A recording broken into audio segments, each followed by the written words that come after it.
కొన్ని రోజుల క్రితం షేర్లింగంపల్లి ఎమ్మెల్యే అరకుపూడి గాంధీ గారు ఆయన అడ్రస్లు లేకపోయినా పాకిస్తాన్ నుంచి, రాజస్థాన్ నుంచి, ఇతర రాష్ట్రాల నుంచి జనాలు వచ్చినా వాళ్ళకి మేము ఆశ్రయం కల్పిస్తాం, వాళ్ళని మేము ఇక్కడ ఉంచుకుంటాం, వాళ్ళని ఆయన బతుకున్నంత వరకు వాళ్ళని ఇక్కడి నుంచి ఎవరు కదపలేరు అని చెప్పి కొంతమందిని కూర్చోబెట్టి అతను మాట్లాడడం జరిగింది.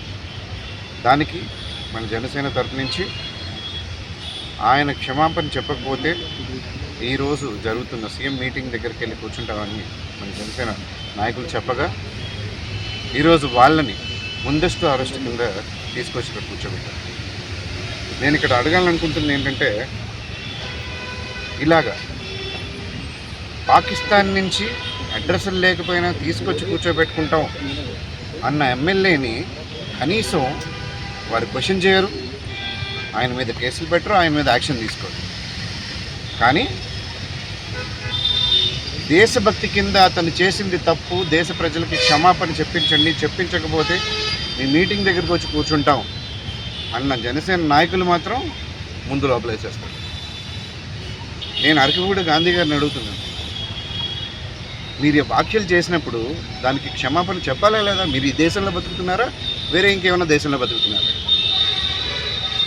ఈరోజు కాంగ్రెస్ పార్టీ నుంచే చాలామంది ఆంధ్ర తెలంగాణ భేదంతో మాట్లాడుతున్నప్పుడు ఆంధ్ర వల్ల ప్రాబ్లం ఉందని మాట్లాడుతున్నారు. కానీ ఇలా పాకిస్తాన్ నుంచి జనాలు తీసుకొచ్చి కూర్చోబెట్టుకుంటాం, ఇక్కడ వాళ్ళకి ఆశ్రయం కల్పిస్తామనే వాళ్ళు మాత్రం మీ ఎమ్మెల్యేలు, ఇంకా కొంతమంది అయితే పాకిస్తాన్ని ప్రేమిస్తామని కూడా చెప్తారు. వాళ్ళు మీ పార్టీలోనే ప్రథమ పొజిషన్లో ఉంటారు.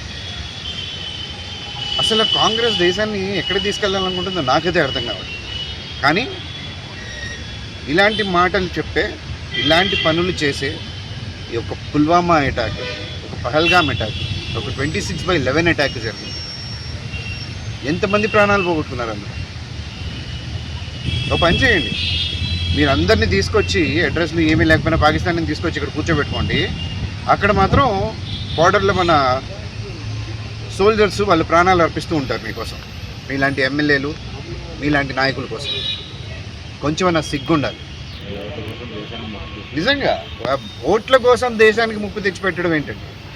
కొంచెమన్నా కామన్ సెన్స్ ఉందా? ఇలాంటి వాళ్ళు ఎమ్మెల్యేలు అవ్వడం అనేది ఫస్ట్ ప్రప్రథమంగా తప్పు. నేనైతే అరకుపూడి గాంధీ గారు కంపల్సరీ వెంటనే ఎమ్మెల్యే పోస్ట్కి రిజైన్ చేసి ఆయన దేశ ప్రజలకి క్షమాపణ చెప్పి ఇలాంటి మాటలు మాట్లాడినందుకు, ఆయన ఏ పార్టీలో ఉన్నాడు ఇప్పుడు ఎవరికి తెలియదు. ఆయన బీఆర్ఎస్లో ఉన్నాడు, కాంగ్రెస్లో ఉన్నాడు. ఏ పార్టీలో ఉంటే ఆ పార్టీ వాళ్ళు అతన్ని ఇమీడియట్గా సస్పెండ్ చేయాలని నేను కోరుతున్నాను. అలాగే ఇక్కడ జనసేన నాయకుల్ని తీసుకొచ్చి ఇక్కడ నిర్బంధించినందుకు వాళ్ళు నిజాయితీగానే ఒక విషయం కోరారు. దానికి యాక్షన్ తీసుకోకుండా వీళ్ళని నిర్బంధించినందుకు నేను దీన్ని ఖండిస్తున్నాను.